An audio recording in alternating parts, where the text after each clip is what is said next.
The evening sun hung low over the red earth of the village, stretching long shadows across the winding paths that led to the river. Amina walked barefoot along the trail, her woven basket balanced gracefully on her head, the rhythm of her steps in tune with the hum of distant drums. The scent of wet clay and river reeds clung to her hands as she smiled softly, greeting children who chased goats through the fields. She was known throughout the village for her patience and skill, for the way her fingers could turn palm leaves into patterns so intricate that even the elders called her craft a gift from the spirits. Yet, behind her calm grace lived a curiosity, a quiet light that saw deeper than most. Her father, Okon, was once the pride of their clan. Strong, proud, and always generous with his neighbors, he had built their small compound with his own hands. But lately, a darkness had crept into his eyes, a heaviness that bent his shoulders. He still smiled when Amina called out to him, but it was a smile that never lasted long.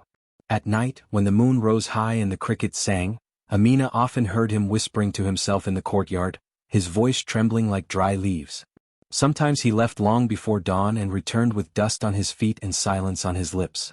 That evening, Amina returned home with her basket full of river lilies and the faint laughter of the other girls still echoing in her ears. She found Okon sitting by the fire, staring into the flames as if searching for something buried there. "Father," she greeted gently, setting the basket beside him. He looked up quickly, his eyes wet and distant, then forced a smile. "You've worked hard again, my child? Sit. Rest." She sat beside him, but he did not speak further. The silence between them was thick, filled with unspoken thoughts. She noticed the tremor in his hands, the way his gaze kept darting toward the road leading out of the village. As she began weaving new strands into a half-finished basket, she heard the women across the fence whispering. "Okon's luck is gone," one said. "He owes more than a man should." Another replied, "He spends his nights at the gambling fires near the old palm grove. Spirits of chance have caught him." Amina's fingers froze on the weave. Her heart tightened, but she said nothing. She had seen him returning from that direction more than once, but she had chosen to believe he was meeting friends, not chasing illusions. That night, when she lay down to sleep, the drums from the distance grew louder, almost impatient. Her father moved restlessly in the next room. She could hear him muttering, "Just one more chance, one more promise." The moonlight slipped through the cracks of the thatched roof, painting lines across her face as she whispered a prayer for him, unaware that the promise he spoke of was no longer with the spirits of chance. The next evening arrived with a man who had already come to collect what he was owed, as though the wind itself was waiting for something.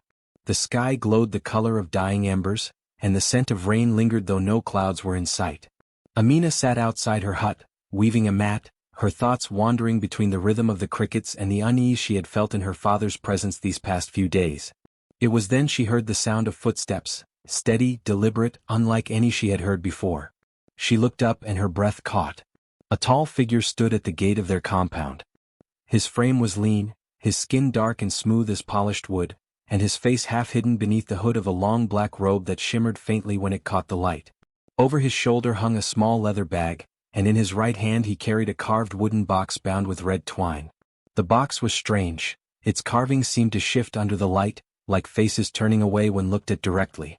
The man's eyes were sharp, unblinking, and when they met hers, Amina felt as though he saw through her entirely, down to her heartbeat. Okon, who had been pacing near the doorway, stiffened when he saw the visitor. His entire body seemed to sink with recognition. He hurried forward, forcing a wide smile that trembled at the edges. "Ah, traveler. You've come, as promised." The man's voice when he spoke was deep and slow, almost too measured. "Yes. Promises must be kept." The villagers nearby began to gather quietly, curious about the stranger.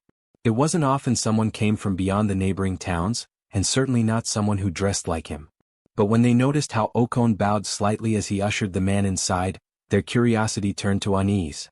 Okon was not a man who bowed to anyone. Amina stayed by the fence, pretending to sort through her weaving reeds, though her eyes followed every movement. She saw her father bring out a calabash of palm wine, his hands shaking as he poured it. The stranger sat calmly, never removing his hood, his gaze flickering to the carved box beside him now and then. When Okon offered him a cup, their fingers brushed, and Amina saw a flash of something dark pass between them, a silent understanding, a shared secret. The two men began to speak in low tones. Amina could only catch fragments, words like debt, agreement, and the girl. Her stomach tightened, but she told herself she was imagining things. When the stranger finally smiled, it was a slow curl of his lips that revealed nothing of warmth. It was the kind of smile one gave before sealing a deal one had already won. When the villagers drifted back to their homes, they whispered that the man was a trader from the distant north, a man who dealt in rare charms and goods unseen in their markets. But others muttered that his kind didn't trade in goods at all, they traded in fates. As darkness deepened, Amina noticed her father leading the stranger toward the inner hut, the one reserved for family alone. She had never seen anyone else invited there. The carved box glinted once in the firelight before they disappeared inside. The last thing she saw before the door closed was her father's hand trembling on the threshold and the stranger's unblinking eyes fixed on her, as if silently claiming something that was already his.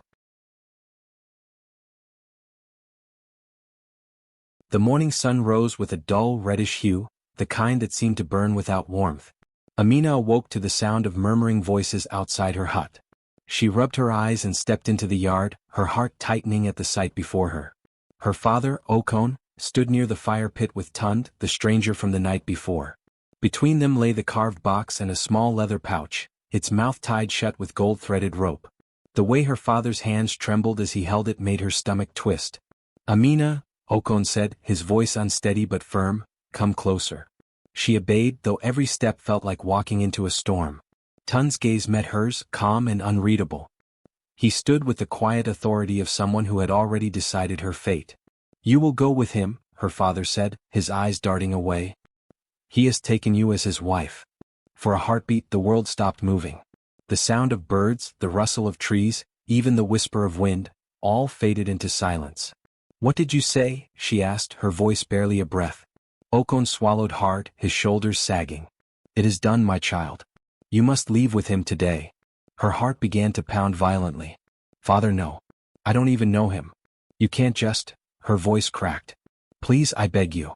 She dropped to her knees before him, clutching his hands. "I am your daughter." He pulled away as if her touch burned.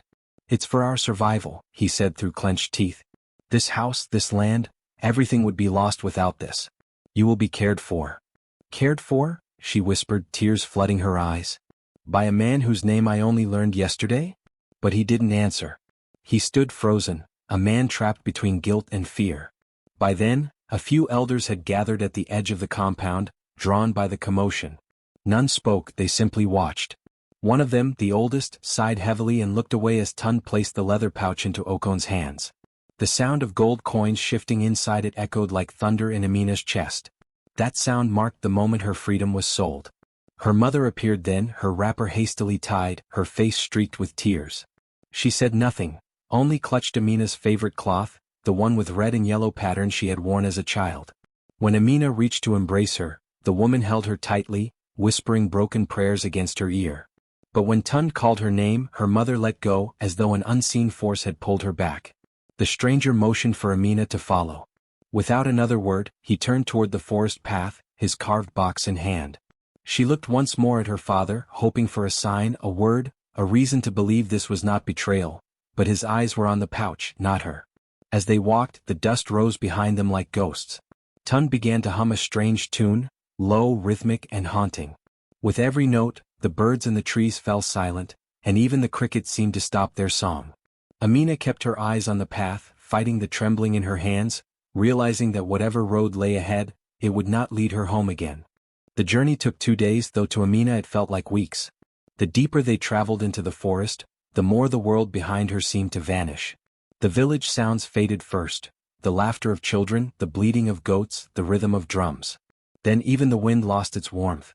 The trees grew taller, denser, their canopies swallowing the light until the sky itself became only a memory.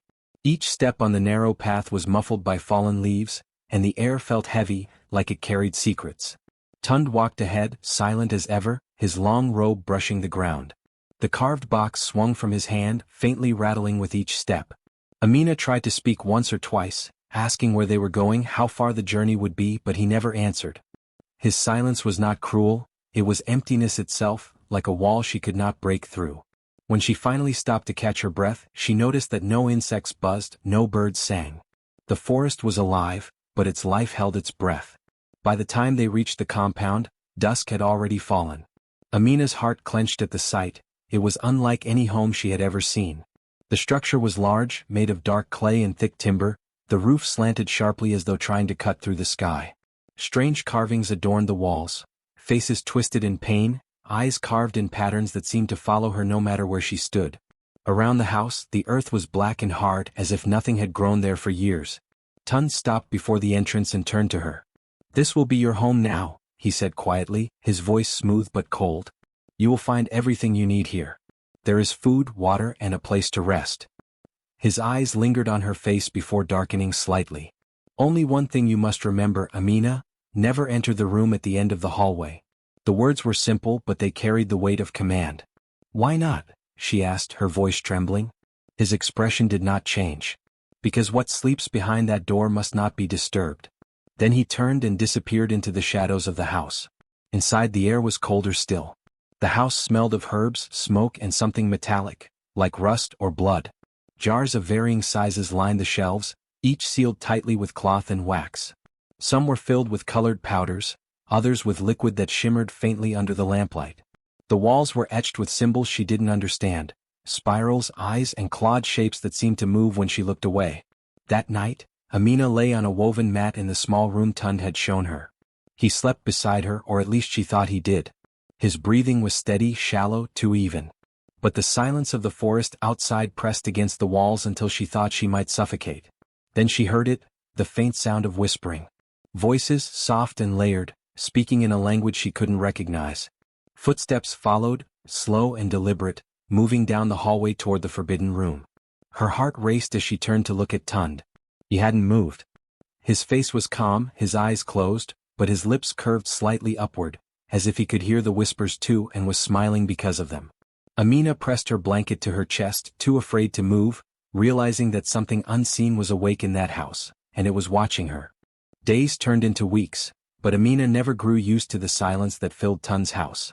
It was not the peaceful quiet of a home, it was the kind that hummed beneath the skin, restless and watchful. Every corner seemed to whisper her name when the wind passed through the cracks.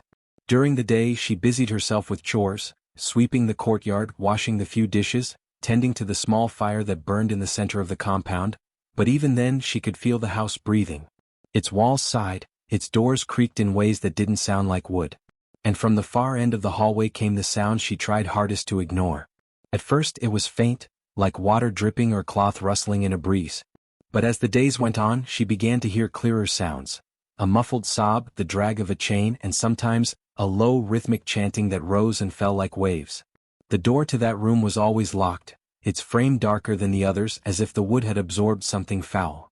The air near it was colder too, even in the heat of midday, it carried the chill of a grave. One morning as she walked past it carrying a bowl of water, the whispering grew louder.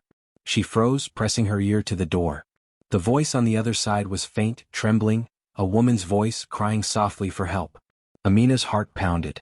"Who's there?" she whispered, but before she could listen further, Tund's shadow fell across her. "What are you doing?" His tone was calm, but there was an edge beneath it that made her blood run cold. She turned quickly, clutching the bowl to her chest. "I heard something," she stammered. It sounded like someone inside. His expression darkened, though his face barely moved. "There is no one in that room," he said slowly, each word deliberate. "And you will not speak of it again." When she didn't answer, he took a step closer, his eyes narrowing. "Some doors must remain closed, or the dead will remember their way home." The words sank deep into her. He turned and walked away, leaving her trembling. That night, she lay awake, staring at the ceiling, the echo of his warning looping in her mind. But what haunted her more was not the door, it was him. She began to notice the strangeness of his habits. Every night, after the moon rose, Tund would leave the compound without a word. He carried no torch, yet the forest seemed to part for him. When he returned hours later, his robe was always damp, as though he had been walking through water. Sometimes she smelled the faint scent of river mud and smoke clinging to him. Worse still were his eyes. Once they were simply unreadable, but now they seemed darker, so dark that the pupils bled into the whites like ink spreading through paper. In the lamplight they reflected no glow. And when he smiled, his teeth appeared too white, too still, as though they were merely part of a mask. Amina began sleeping with her back to the wall, her eyes open to the hallway. The sounds from the locked room continued, and each night the cries grew closer. One night, she could have sworn she heard her own name whispered from behind that door, followed by a soft, familiar voice that sounded far too much like her mother's. The night the truth began to reveal itself, the moon hung low and full, casting silver light through the forest canopy. The wind whispered like voices speaking secrets to one another. Amina sat awake, pretending to sleep as Tund rose silently from their mat. He moved with eerie grace, not making a sound as he lifted his robe and took the small carved box from beside the door. She watched through half-closed eyes as he stepped into the courtyard, the moonlight washing over his face, making it appear pale and hollow. Then, just as he had every night before, he walked into the forest's darkness without looking back. Her chest tightened with fear and curiosity. For days she had wondered where he went, what he did in those hours when the forest fell silent. Tonight she decided she would know. Wrapping her shawl tightly around her shoulders, she slipped out of the house and followed his trail. The path wound deep into the woods, the air growing colder with every step. The crickets that usually sang after midnight were quiet, and the leaves under her feet made no sound at all. It was as if the forest itself feared to disturb what was about to happen. A faint glow appeared ahead, small, flickering like candlelight. She crept closer, hiding behind a tall irako tree, and saw him. Tund knelt before a mound of earth no higher than his knee, a shallow grave marked by stones and wrapped in strange offerings. Feathers, some black, some white, were stuck into the soil. Bones, small and yellowed, circled the mound, and woven among them were strands of hair that caught the moonlight like threads of gold.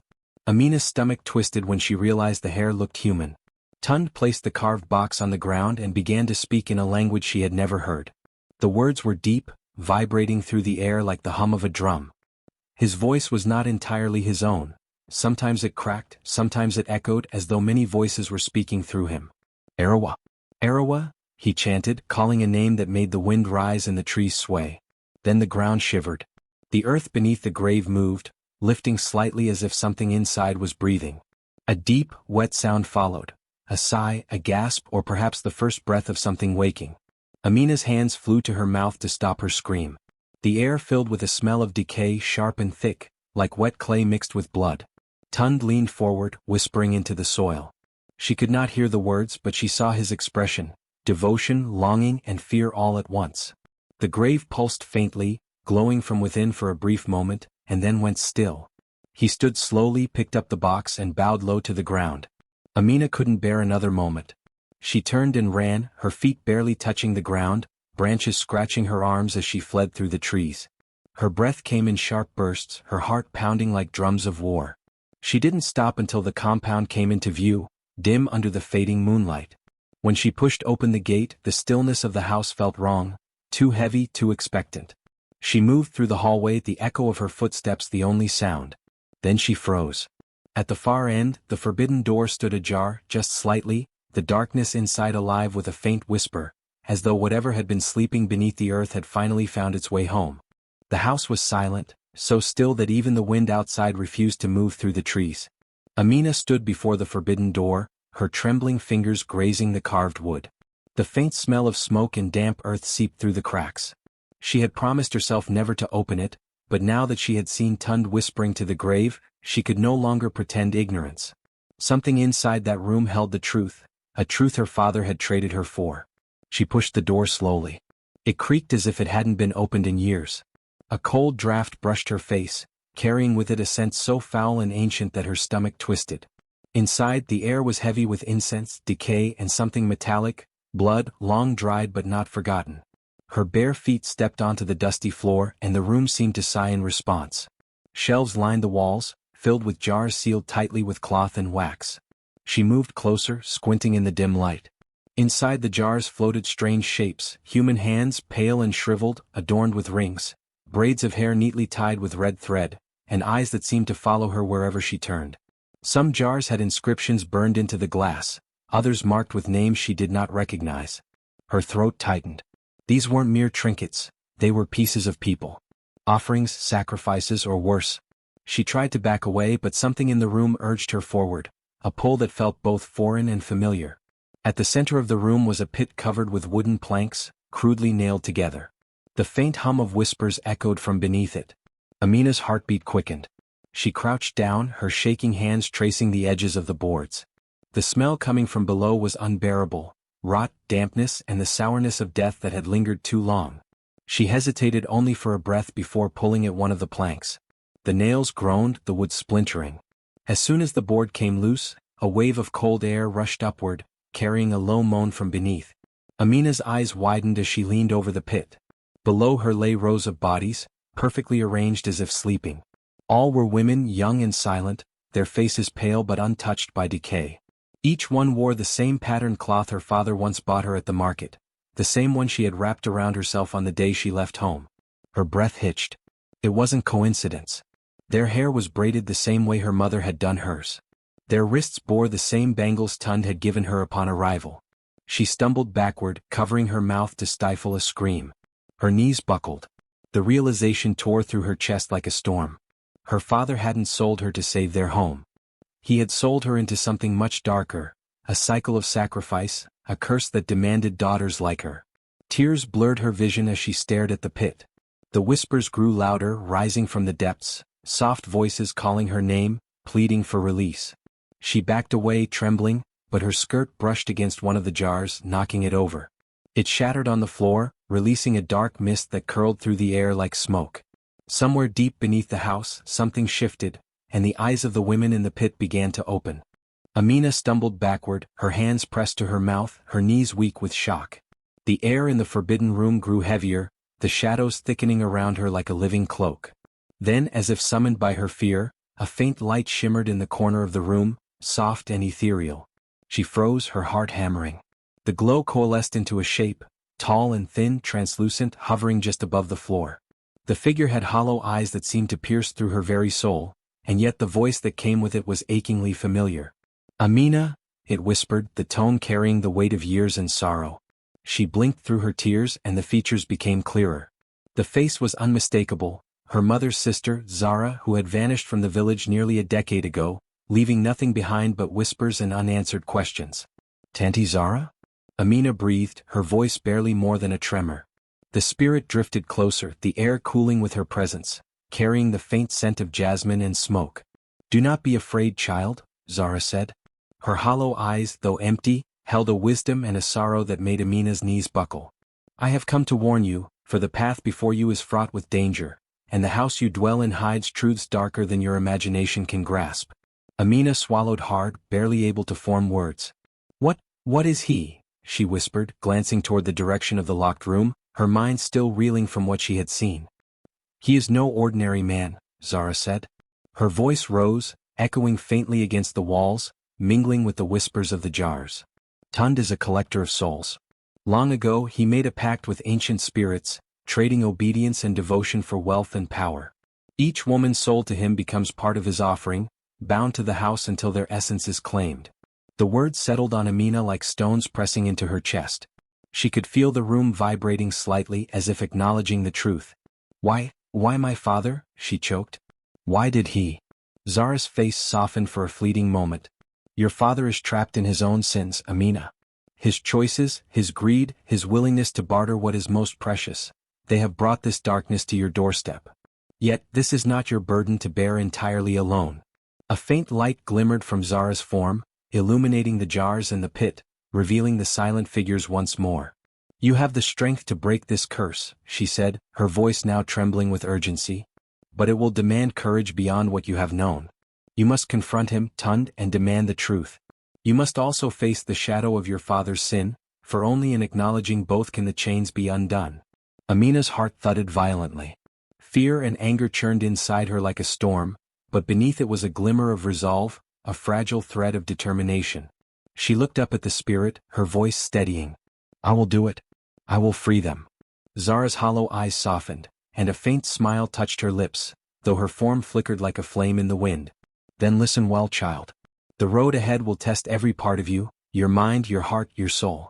But remember this, the spirits will guide those who are pure of purpose, and the truth has a power even darkness cannot withstand." And with that, the light faded, leaving Amina alone in the suffocating shadows of the room, her hands trembling, but her spirit ignited with a newfound determination. The whispers of the women no longer seemed distant, they were calling to her, awaiting her courage. The night was thick with shadows when Tund returned, his footsteps silent on the earthen floor. The air felt electric as if the house itself were holding its breath. Amina waited, her heart pounding, her body coiled with fear and determination. The whispers of the women from the pit had grown louder since the spirit of her aunt appeared, filling her with an urgency she could no longer ignore. When Tund crossed the threshold, his eyes, black as midnight, cold and unyielding, fixed on her. "You're awake," he said smoothly, almost amused. "And here I thought you might be hiding behind your fear forever." "I know what you are," Amina said, her voice trembling but steady. "And I know what you've done. I will not let you continue." A shadow of amusement crossed his face. He laughed, a sound that seemed to scrape the walls, shaking the jars and making the dust fall like rain. "Do you think your father betrayed you?" he asked, pacing slowly. "No, child. He came to me long ago, begging for prosperity, for his life, for his family's survival. The debt, it was never gold or coins. It was spiritual. Every daughter born in his line, everyone, belonged to me. You were always meant to come here. It was never betrayal, only payment." Amina's stomach twisted as the weight of his words sank in. This was bigger than her father's weakness. It was a pact that had stretched generations, a chain forged long before her birth. Her hands shook, but her resolve hardened. She could not let this continue. The house groaned suddenly, as if awakening from a long slumber. The walls shivered, the floor beneath her feet vibrating. The jars rattled, lids clattering against the shelves. From the pit, the women stirred, their whispers rising into a chorus, pleading, screaming, calling her name. The air grew colder, denser, heavy with unseen eyes watching her every move. And then Tund's true form revealed itself. His skin melted into smoke, curling like black fog around his skeletal frame. His eyes were pits of dark ash, hollow yet burning, and his mouth opened wide, filled with gray embers that seemed to swallow the dim light. The carved box, always his constant companion, hovered slightly above the ground as if alive. He towered over her, a being more spirit than flesh, exuding power that made the air itself tremble. Amina swallowed her fear, letting it transform into courage.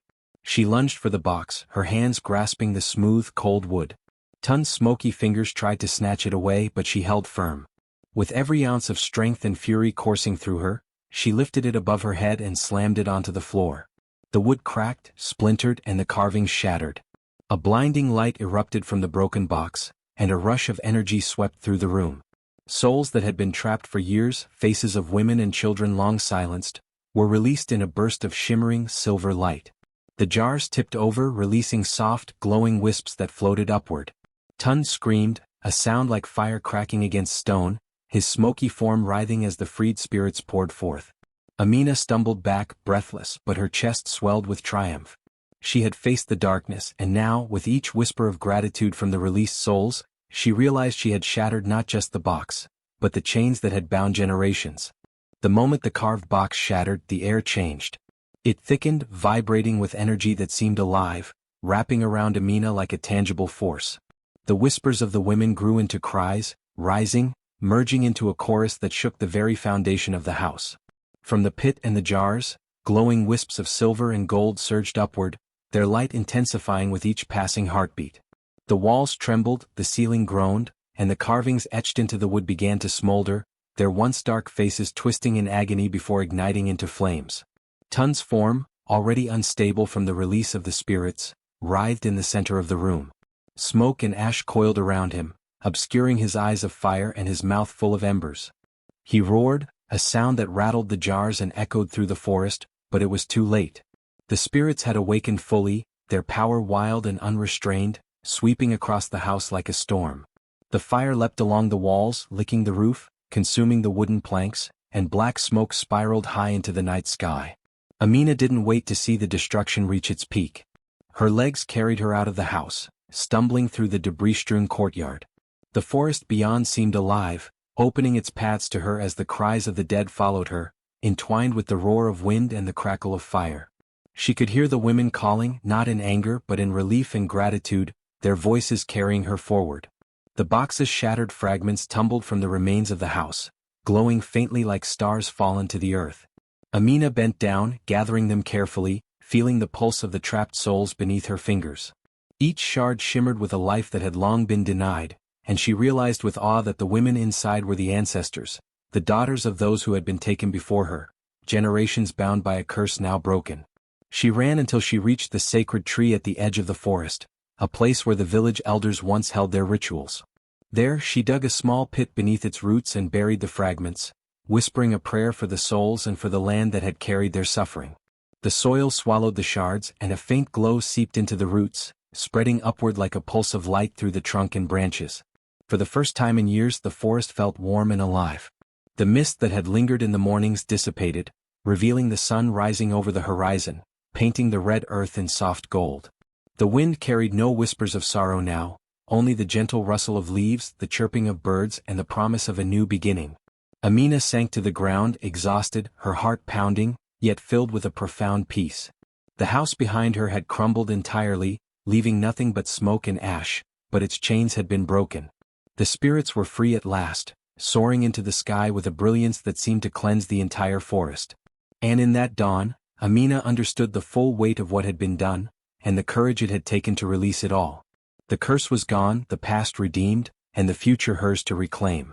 Amina's journey back to the village was quiet, the forest seemingly acknowledging her triumph with soft winds that guided her steps. She walked along familiar paths, yet everything felt different. Brighter, lighter, as if the weight of generations had lifted from the earth itself. The village, which had seemed small and constrained before, now appeared vast and welcoming under the early morning sun. But even in the warmth, a shadow lingered in her heart. Her father, the man who had sold her, whose choices had unleashed a darkness that stretched across time. She arrived to find the village in an uneasy stillness.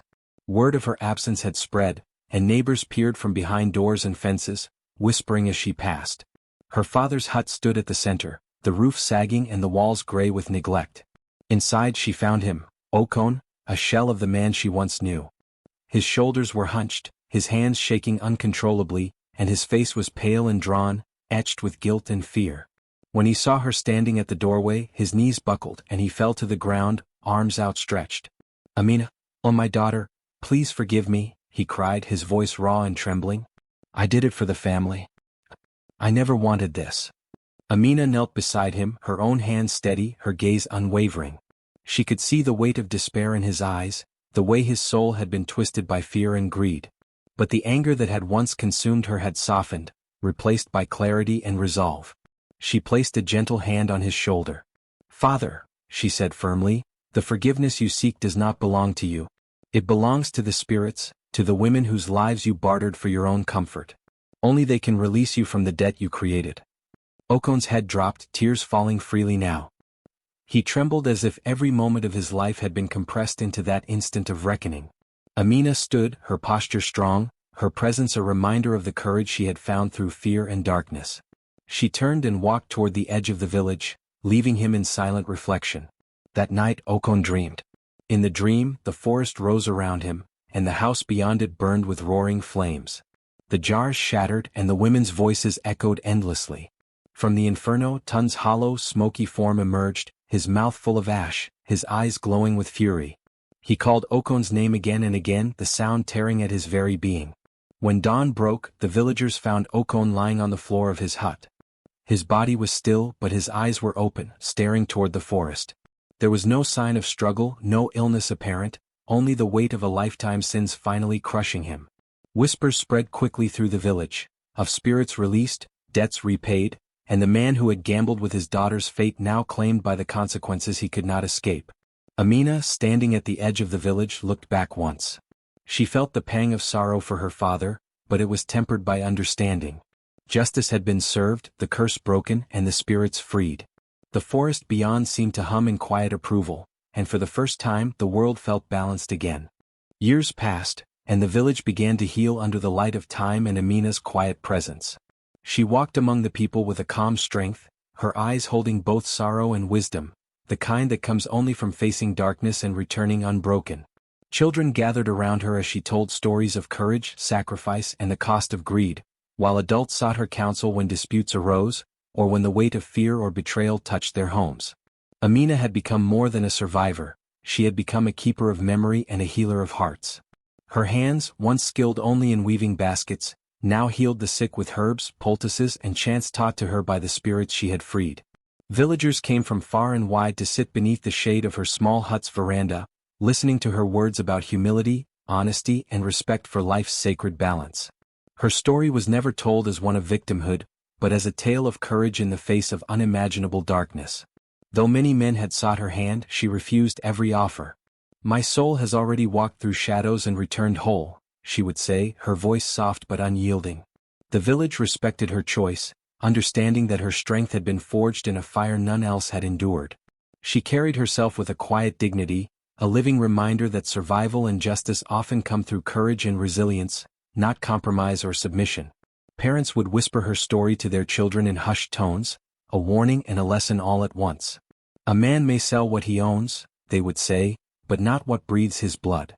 The legend of Amina, the girl who had been sold to a stranger and returned stronger, seeped into the consciousness of the village like an eternal wind, shaping the way people treated one another across generations. On mornings when the breeze swept through the village, carrying the scents of the forest and river, it seemed to carry her name as well, a soft murmur as if the spirits she had freed remembered her courage and continued to honor it. Fathers who had once looked at their daughters with pride now paused, whispering gentle blessings on their foreheads, feeling the presence of a girl who had defied a fate worse than death. Amina spent her days teaching, guiding, and healing. She never sought the wealth or prestige her father had craved, nor did she ever desire power over others. Instead, she sought understanding, the wisdom to mend what had been broken, and the strength to ensure that no other family would endure what hers had suffered. Her story traveled beyond the village, told by wandering traders and travelers, whispered in distant lands as a legend of courage, justice, and redemption. Even decades later, people would pause when the wind rustled through the trees near her hut, imagining it carried her name. Amina, the girl who had walked through shadows, faced the stranger's curse and returned whole, her legacy etched not in wealth or fame, but in the hearts of those who remembered the power of truth, the cost of betrayal, and the courage to reclaim what was rightfully hers. The village would never forget, and neither would the wind.